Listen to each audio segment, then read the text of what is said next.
The unexamined life examined. Philosophy is full of interesting perspectives that help us navigate life and existence. Stoicism has been an anchor for me since I first fell for philosophy, and I have long pondered the question of whether philosophy is worth pursuing. I have heard so many say it is not, but I feel within myself that it is the core of how I live my life.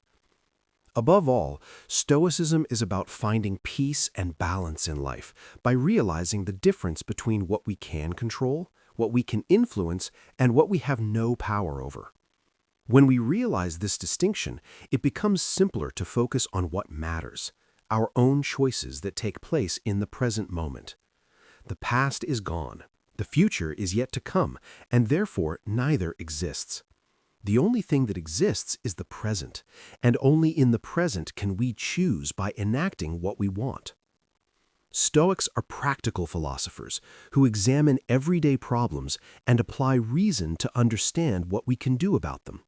This is not a profession, but a way of living life in harmony with existence and human nature, as exemplified by Epictetus and Marcus Aurelius.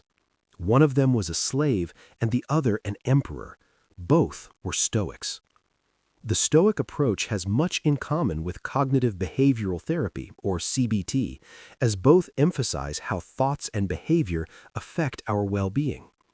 Stoicism is not about suffering without complaint or being constantly serious or stubborn. Rather, it is about actively participating in society with serenity and joy. Stoicism must be as old as humanity itself. There have always been people who sought wisdom amidst a plethora of human emotions and a lack of reason. The warnings and advice of the ancient Stoics are therefore relevant today, just as they were in their time. Stoicism can act as a good rudder to navigate us through this strange, turbulent sea that human life can be. The writings of Seneca, Epictetus, and Marcus Aurelius, which were preserved during the first centuries of the first millennium of Western culture, were often unstructured in the form of a diary or letters, which shows how personal and practical this philosophy is in nature. I hope these reflections will be beneficial and encouraging for you on your own journey. I invite you to delve with me into this world of introspection and wisdom and find your own way to cultivate serenity and balance.